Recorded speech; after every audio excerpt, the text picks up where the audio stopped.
What do you want? What are you searching for? I asked one of our brothers, what is he searching for? What does he want? So many people, they get stuck with this. They take a long time to answer. Why is that? We don't take a long time to take it.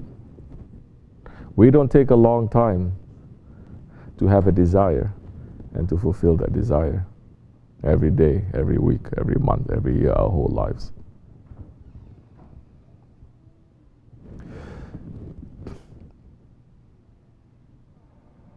And some, they want to give a very intelligent answer, a spiritual answer. We should give an answer that is sincere. What are you looking for? I asked him, and he said, I'm paraphrasing a little bit. He says, I'm looking for my originality. Then I asked him again, he gives slightly different answer, looking for the pleasure of Allah. They're similar, but they are a little bit different here and there. But look at that answer and look to see how we're spending today. Take that answer and see how we're spending this week, this month, this year. Does it fit? Or it doesn't? How do we make it fit? Thinking maybe finding Allah is to run away to some mountain, to sit in a cave and to find Allah. That is not the way too. Allah is not in a cave on top of a mountain. He is not in the desert. He is not in the sea. Allah's power, it is everywhere. And Allah's power is in those ones who represent Allah. It is a secret that has been given to mankind. The power of the servants of Allah, the power and the honor of the sons of Adam, those ones who have become Rabbani, those ones who have become lordly, those ones that they look to their Lord and they speak. When they speak, like Allah subhanahu wa ta'ala is saying, I will be his tongue that he speaks from. I will be his hands. I will be his feet. But to reach that station, we cannot live through days and weeks and months and years not knowing what we're looking for, hesitating. Hesitate, it's okay maybe, but not even knowing, to live life as a robot, to live life worse than an animal, to live life without any feeling, any taste, any vision, any understanding, but live just day by day. Wake up, go to work, come back from work, sit in front of the television, go to sleep, day after day, without any reason, without spending time waking up to be with your Lord, without spending any time when you're working to work and to be with your Lord. Don't try to spend time to be with your Lord watching TV. It doesn't work like that. Even if you say there's some religious program going on, you're seeing one religion cut the commercial, dunya, selling you the dunya. Now you are not going out to the marketplace in the old days. You have to go to the marketplace to have people to sell things to you. Now they come into your own homes. Before, we have one television. You cannot carry that television everywhere. But now they have given us that shaitan box that everyone can fit into their pocket. That everywhere you can just check, everywhere you can be busy with this dunya and with your desires.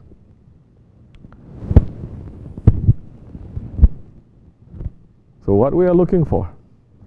Because what you're looking for is going to give meaning to your life. You're looking for the dunya, you'll find meaning in the dunya. But the dunya is passing. The dunya is like a carcass. You're looking for knowledge. It's good. Look for knowledge. But don't look for the knowledge that is from the dunya. These words are for people in tariqat. They're not for people outside. So when we speak like this, I don't have to explain myself over and over again. We are not people who are against the knowledge. We're looking at the highest level knowledge. Of course, we need the knowledge, but we're looking at the highest level knowledge. So what you're looking for, that is going to give you meaning. Make sure that the meaning that you take to inform your life, it is from the Creator. It is not from your ego. The ego can give meaning too. The dunya can give meaning. Shaitan can give meaning. Your desires can give meaning. It doesn't mean it is correct. So what we are looking for? It's a good answer. I like your answer. You're looking to our originality. Everyone must come back to our originality. But what is our originality? What is that? Our originality is what? Allah.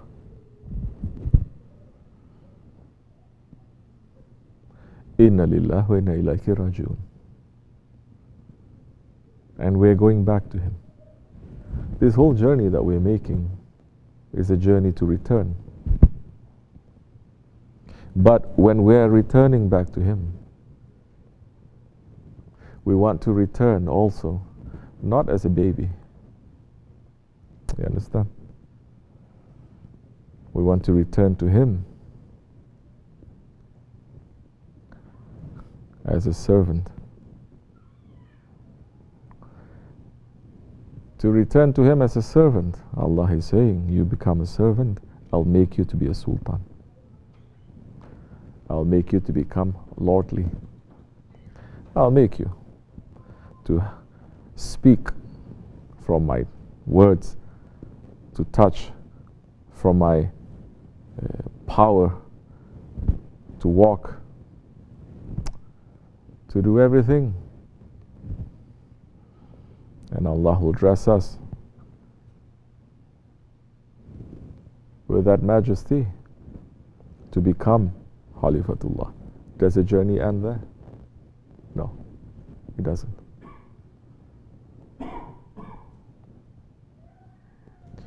To understand that we're going to go back to our originality, we must believe and we must know that right now we are fake.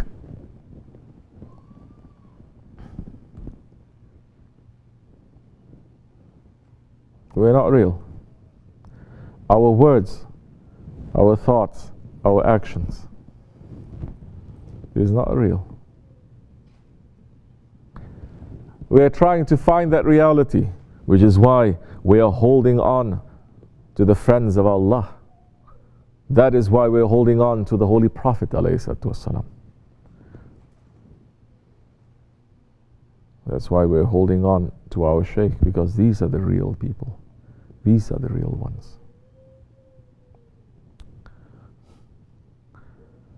And what is our originality? Don't say originality is Allah. No, hasha, astaghfirullah. One holy breath that He put with Hazrat Adam alayhi salam to give him life.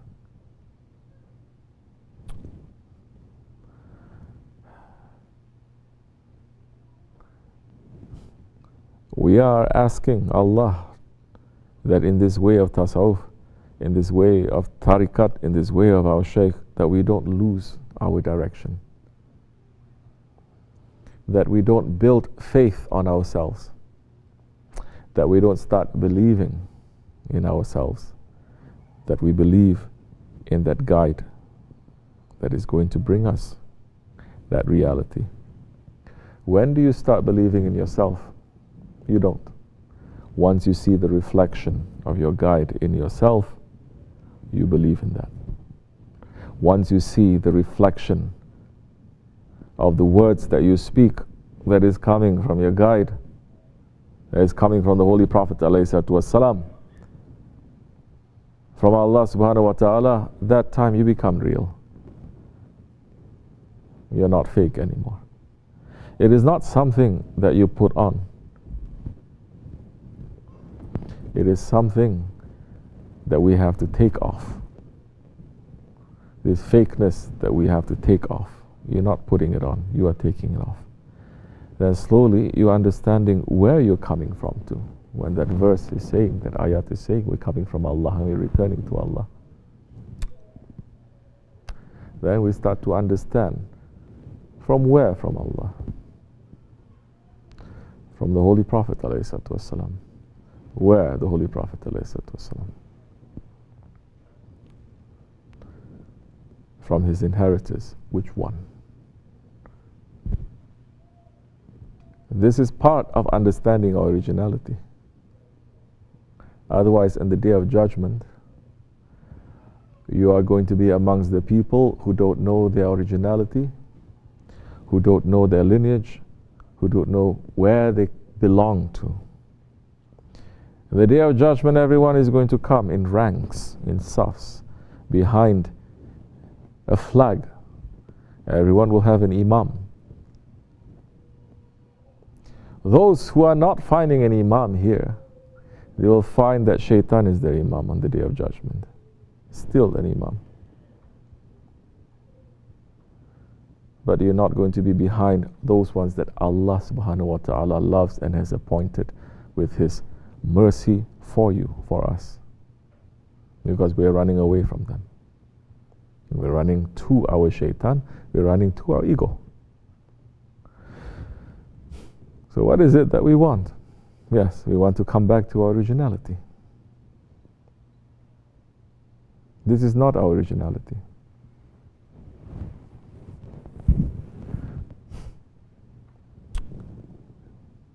Hold on, inshallah.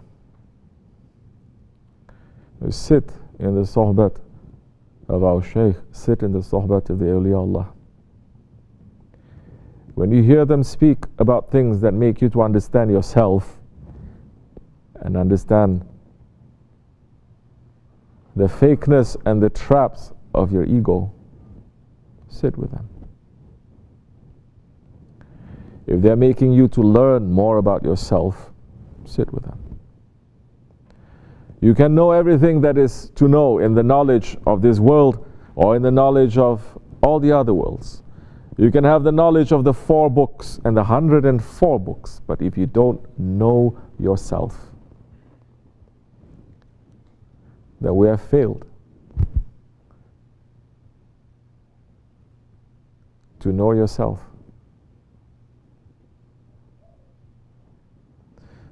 When you know yourself, you will know your Lord. May Allah forgive me. May Allah bless our Shaykh, inshallah. This much is enough. Al-Fatiha.